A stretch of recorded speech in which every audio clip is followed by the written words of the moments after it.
hoeft niet te winnen, maar je moest wel laten zien dat ze een goed product maakt. En dan moest je ook accepteren als de jury zegt van nou, het is te donker gebakken. Jo, dan is het waarschijnlijk ook te donker gebakken.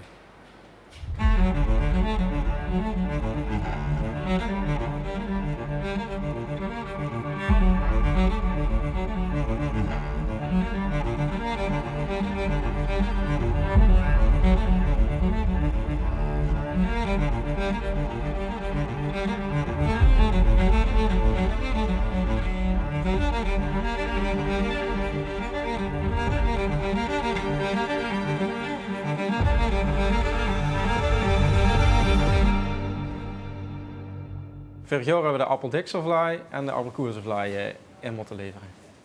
En hoe ging dat? Ja, dat was eigenlijk worden ze hartstikke goed beoordeeld. Alleen ja, de appelvlaai hebben we net niet schoon zat gesokkerd. Dus ja, daar lieten we echt een beetje het puntjes op liggen. De smaak, alles was eigenlijk hartstikke goed. De deeg was goed. Alleen net... En ze moet perfect zijn om te kunnen winnen. Ja. En dat meestal net een beetje onder de regelmatigheid van het sokken. Ja, weet je wat het is? Dan probeer je gewoon altijd erbij te zijn. En dat is bij de eerste 3. En ja, dat blijft altijd spannend. Dus kijk, en iedereen heeft net zoveel kans.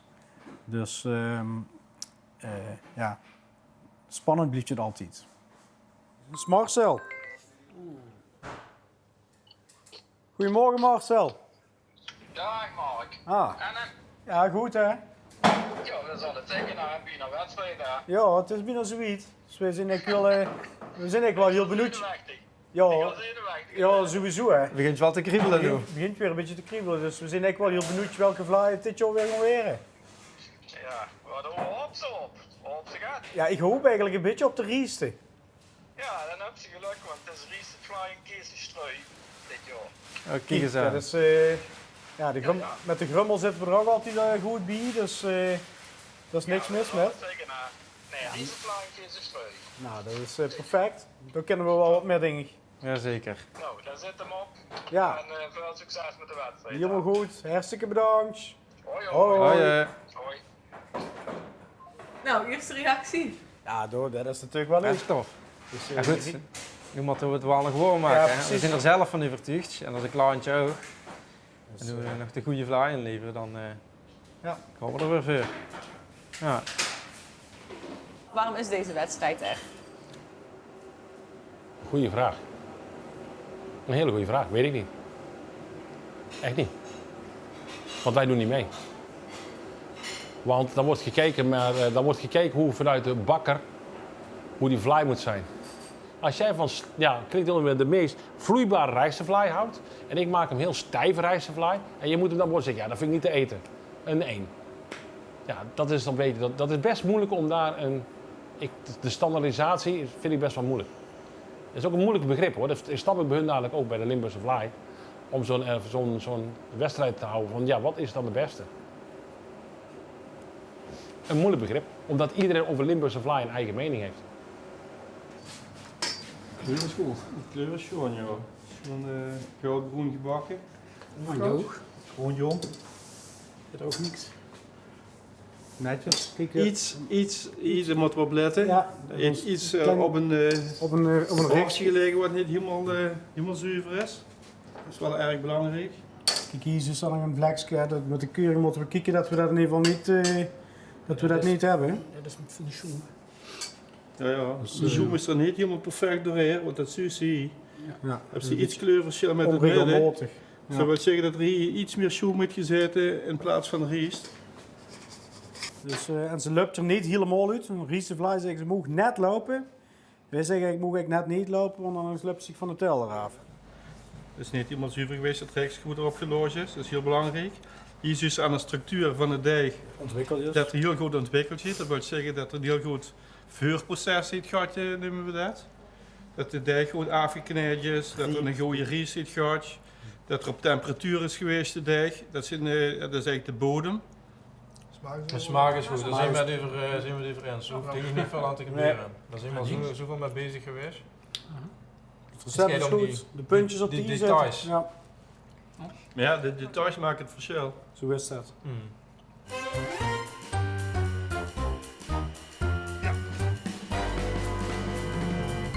vindt ze ervan? Wie Ja, het? dat ziet er mooi uit. Ik ben in Limburg grootgebracht, ik ben een Limburger. En de vlaaien waren bij ons ook belangrijk. Hebben we altijd gehad. En dit is mijn lievelingsvlaai. Rijstevlaai. Maar wel met slagroom. Dus eigenlijk slagroom nog erop. Kersen, abrikozen, wat heb je nog meer? Oh, kruimelenvla. Ook super lekker. Kruimelenvla met pudding. Dat is allemaal, dat komt nu allemaal weer in het geheugen, komt dat op, want ik eet het niet meer zo vaak. Maar mijn voorkeur gaat uit, en ook als ik af en toe in Limburg kom, weet ook mijn familie, rijstevla met slagroom voor aan.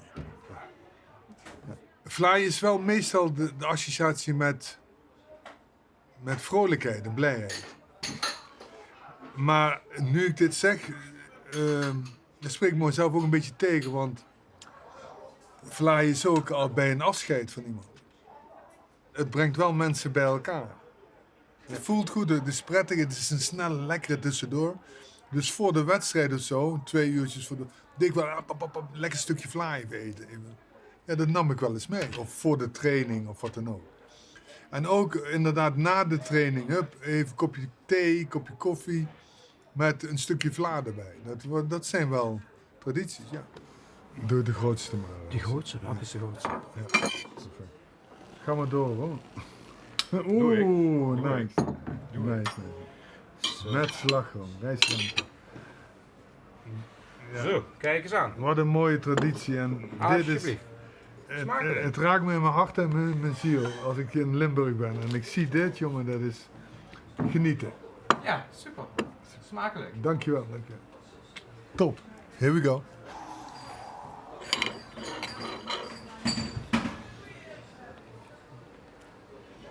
Smaakt die? Heel lekker, heel lekker. Maar de traditie is eigenlijk, dit is niet goed wat ik doe. En sorry veel traditionele Limburgers, sorry voor mijn ongemak, maar ik doe het nu even zo. Maar normaal gesproken, ik weet het, de vlaai pakken en dan lekker naar binnen. Zo gaat dat normaal. Maar nu doe ik het even op deze manier, een beetje geciviliseerd.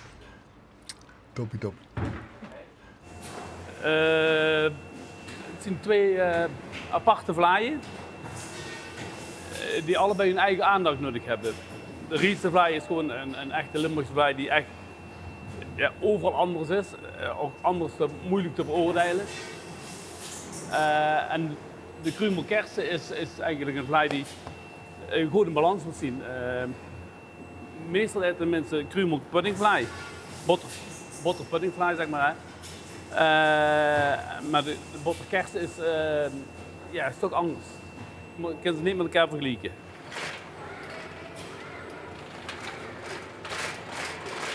Ik denk dat we op één keer niet metgenomen hebben en alle andere keren wel. En we hebben vaak de oorkonde, zeg maar, bijna altijd de oorkonde en ook vaak in de beker. Prijs winnen we zelden. We zien namelijk te eigenwijs ervoor. We hebben namelijk de vlaai die we nou maken, leveren we ook in voor de wedstrijd. Ik vind namelijk dat mijn consument is mijn jury. En dat wat ik iedere dag voor mijn consument maak, dat wil ik ook inleveren.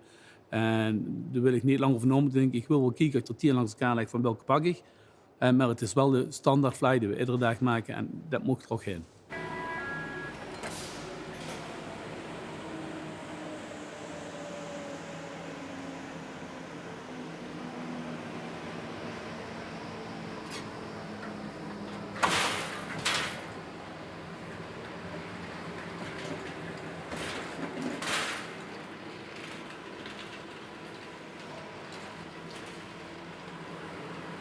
Als andere bakkers collega's niet meer, dan vind ik dat heel jammer. Die doet zichzelf tekort, die doet de consument tekort. Ik vind dat ze als bakker moesten verstaan dat ze een goed product maken en dat ze durft laten zien. En de hoest niet te winnen, maar de moest wel laten zien dat ze een goed product maakt. En dan moest ook accepteren als de jury zegt van nou, het is te donker gebakken. Ja, dan is het waarschijnlijk ook te donker gebakken. Ja, dit is niet zo goed. Deze is een kersen. Nee, het is wel. Hij had een beetje neer. En deze is op zich mooi. Deze wil Net wat vervuiling op de rand. Ja. Voor de consument perfect, want het is ambacht. Ja. Maar de vakjury zegt dan net van, dat hoort niet. Iets beter. Dit is een beetje onregelmatig gekruimeld, hè? En hier wordt onregelmatige dikte van de dijk. Ja. Dit is gelijkmatiger. Ja, dit is eigenlijk heel mooi gelijkmatig. Maar voor de consument is het perfect. Ja. Maar, en we vinden het eigenlijk voor de vakjury ook. Ja, dat is prima. Toen ze niet anders maken. Hoeveel beter als dit kunnen ze Nee. Hallo, goedemiddag. Hi, sorry. Wordt dat een keersenvlaai wat je als je eens neerzet? Die gaat dus liever de keersen dan de kronselen. Dat doen we toch de kronselen. Ah, je hebt toch de kronselen? De kronselen. Ja. Ja. Kleine dan. Ja. En het Goed bankje. zitten. Het is inderdaad nog warm. Ik heb denk ik nog niet zo'n vlooiwarm gehad. Het is altijd even wenen, hè. Dat is Kronselen vliegen mich groot. Ik zou zeggen, proost. Proost. Op de vakantie. Op de vakantie. Kroeselen, wordt dat een favoriet in de familie? Ja, eigenlijk wel. Hè. We hebben dat eigenlijk altijd gehad. Ja. Kronselen met fruit. sjoem. Met sjoem. Ja, ja. Liefst met sjoem, ja. De combinatie gewoon van dat zoer met dat zout. Ja. Dat is lekker. Dat vond ik altijd lekker, ja. Ja. Ja, we hebben eigenlijk elke maand sowieso dan een vlooi, hè. Want met al die verjaardagen. Flink vlooien bestellen. Ja, niet alleen met verjaardagen. Hè. Veel zijn opgegroeid met vlooi. Mam van mij bakte iedere week vlooi. Totdat ze zo het had van, goh, we beginnen flink allemaal uit te dijen. Gewoon eens ermee stoppen. En mijn oma vroeger, die bakte ook al vlooien. Alleen met zon- en feestdagen. En dan worden die op een reksje gelegd. Mijn pap vertelde dan, ging hier met dat reksje naar de bakker. En dan worden er alle vlooien afgebakken. Ja, dan wordt natuurlijk de vraag, krijg ik wel mijn eigen vlooien terug? En iedereen deed dat aan. Dus dat wordt dan maar de vraag van, hey, heb ik die wel gemaakt wat ik terug heb gekregen? Krijg je een ander Dat misschien. was wel even, ja, wel lollig. Onlangs is oma gestorven, dus voor ons is het natuurlijk toch weer belangrijk om te zien wie belangrijk familie is eigenlijk. En dat ze gewoon samen kunnen zitten, gezellig, ondanks dat het misschien eigenlijk heel normaal is voor alles en iedereen. Maar als iedereen gezond is en op dat moment bij elkaar is, dan is dat wel eigenlijk een momentje om te feesten. Dus dan zou je het dan vlooi bij voor ons. Ja, dat is heel leuk. Ja. Een geluksmomentje. Ja. Het grappige is altijd, als we verjaardagen hebben, dan is pap ook vaak aan het koken. En pap is Surinaams, dus dan eet hij natuurlijk een Surinaams gerecht. En ja, dan zit dan de vlooi erbij. Dat liep het misschien niet zo, de combinatie, maar ja, voor ons is dat ja, gewoon heel normaal. Dat dat gewoon samen bij elkaar gaat. Dus dat is wel heel leuk. Was Ja. eigenlijk bij alles. Hè. En soms is de vlooi het voorgerecht en soms het nagerecht. Of allebei. Ja. Allebei, inderdaad. Dat is het lekkerste. Ja. Vanmorgen even een beetje gekeken.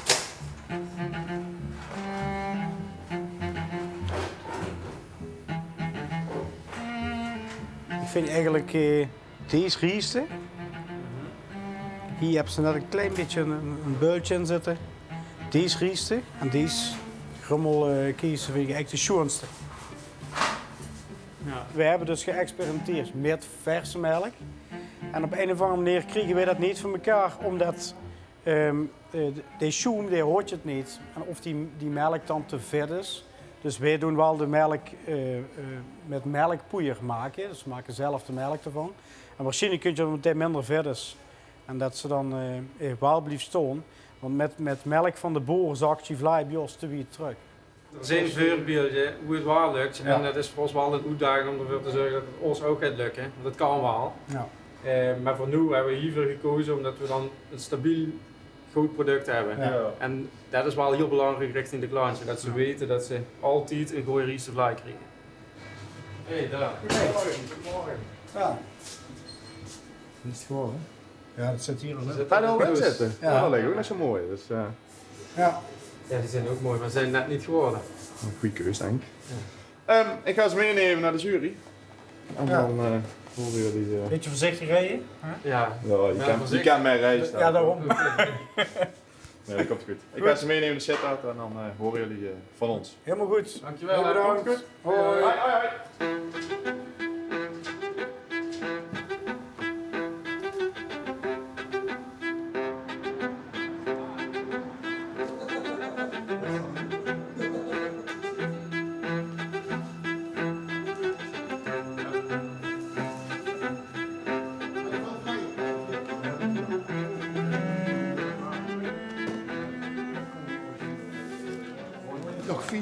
nog 5 inzendingen. Dus dat is een 10 fly. En dan wordt het spannend. Ja, dan jagen we iedereen de boete. Dan gaan we beginnen. Nee, dat komt goed. Alles anoniem. Ja, nummer hè. Daarom willen we nu ook veel uit de keurmeesters zien, willen we alles hebben staan. De nummers erop, allemaal dezelfde randjes. Geen vlaggetjes, geen spelletjes, niks. Dat nemen ze beoordelen, geen enveloppen. Gewoon alles eerlijk. Want dan, ja, mensen doen er werk voor. Je moet ze toch serieus benaderen. Toch? Hier zie je al verschillen. Een flypan wat gebruikt is, bijvoorbeeld. Dan zie je qua kleuring een groot verschil. Dan zie je met diameterverschillen. Zie je? Is ook wat kleiner. Dat zijn meestal een beetje van die streekdingen. Er zijn er bijvoorbeeld regio's die kiezen voor een grovere kruimel.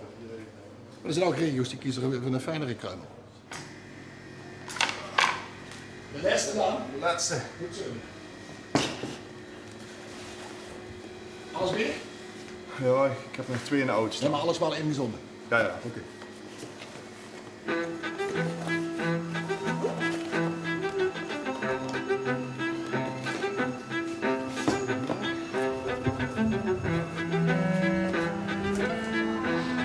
Ga je ze doorsnijden? Ja, toch? Goed zo. Is er een hier? Ik mis rollossendrijver nog één. Ja, maar dat was rond 2 uur hier. Rond 2 uur was dat hier. Dat is goed. Kun je een beetje vroeg snieren. Ook fijn, hè? Geen staat.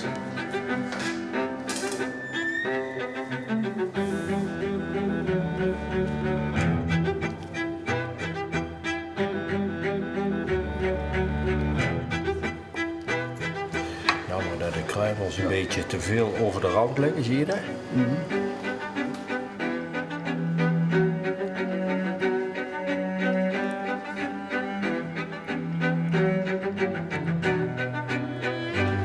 Dat iets frisser mogen zijn. Zuurig. Iets te zoet. Ja. Hij is redelijk zoet te fly. Hebben jullie expres niet ontbeten vanochtend? Ja, toch wel. Maar we eten ze niet allemaal. Maar je moet wel proeven. En als je alles uitspuugt, je proeft ook hierachter, vind ik. Dus als je je werk goed wil doen, dan moet je toch... Nou, het zijn maar kleine stukjes. Ik denk niet dat ik vanavond eet. Dat is wat anders. Maar ja, je moet wel goed proeven, vind ik. Anders moet je hier niet aan meedoen.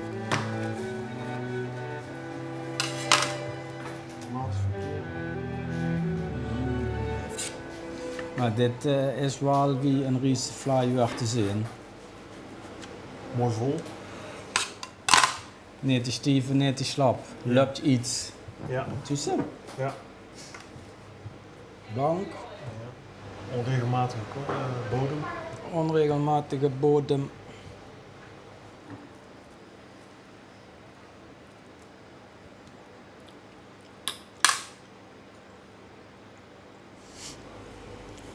Afwijking zoet. Hangt er tegenaan of die doorgeslagen is. Maar het is eigenlijk iets donker aan de onderkant. Maar het is in principe geen slechte fly. Het is een beetje rarige vlamp. Maar de snijdeigenschappen zijn goed.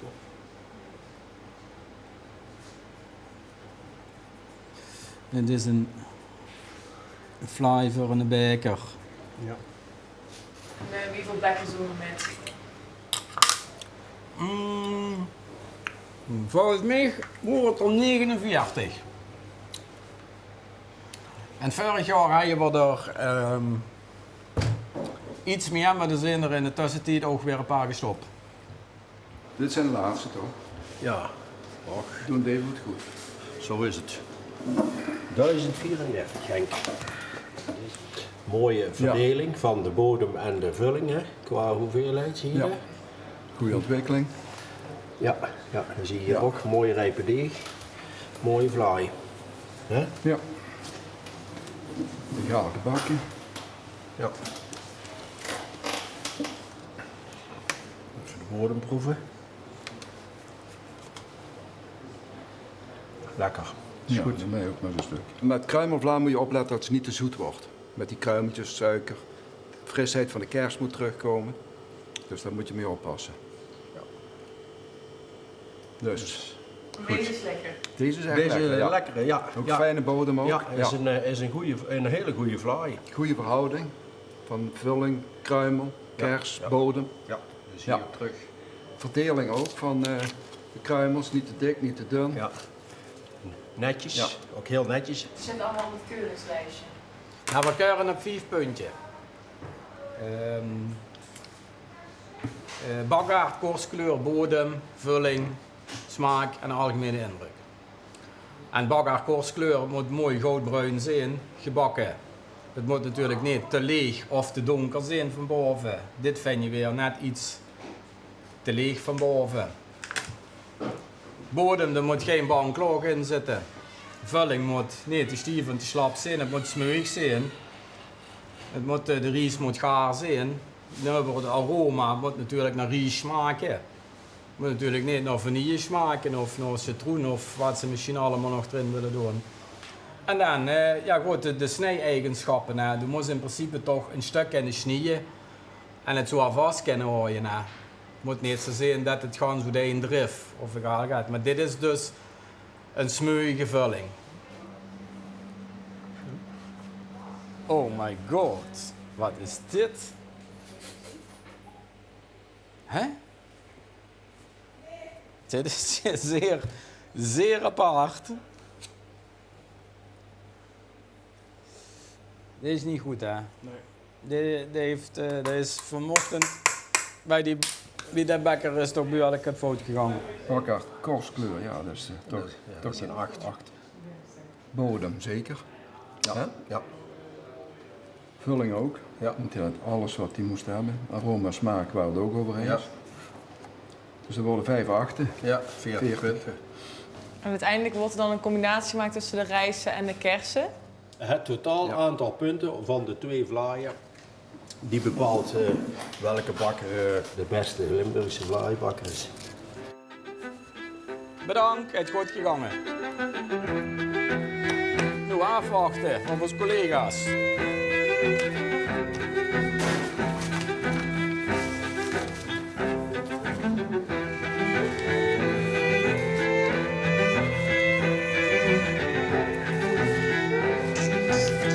Nu komt het spannendste. En dan hebben we de 09. Dat is dus de winnaar. En die zit in herten. Ja, ja. Is de bakker daar ook? Ja. Wie is de bakker? Is de bakker? Hallo. Waar is de bakker? Goedemiddag. 6e generatie. 5e generatie. 5e generatie. Daily. Daily. Hoi. Daily, gefeliciteerd. Dankjewel. Ja, hè? Papa ook hier? Nee, die zijn op vakantie. Vakantie? In Bali. Geet en een keer Misschien staat het tegen. winnen. Je hebt eindelijk eens gewonnen. Eindelijk Super. is gewonnen, zien ze weg. Zijn ze weg. Zelf kunnen Nee, echt klasse gedaan. Ik word net al met Henk over het terug, dat midden belangrijker is als winnen. Ja. Maar ja goed, je hebt al ook heel druk met gedaan en uiteindelijk is het een keer raak. Hè. Nu mogen we vragen. Dus super, gefeliciteerd. Maar Daily, waar met de fly gebakken hebt, zo die gebakken of heb pap die gebakken? Nee, ik heb die gebakken natuurlijk. Ja. Als pap op vakantie is, bak ik ze. Ja, maar ik weet niet hoe lang dat er al weg is, hè? Ja, dat is sinds maandag al weg, laat dat voorop staan. Wacht even, dan, maar hier, Daily is dan de beste bakker, beste flybakker van Limburg. Ja, dat vind ik De gewoon. nieuwe generatie, ja. Geweldig.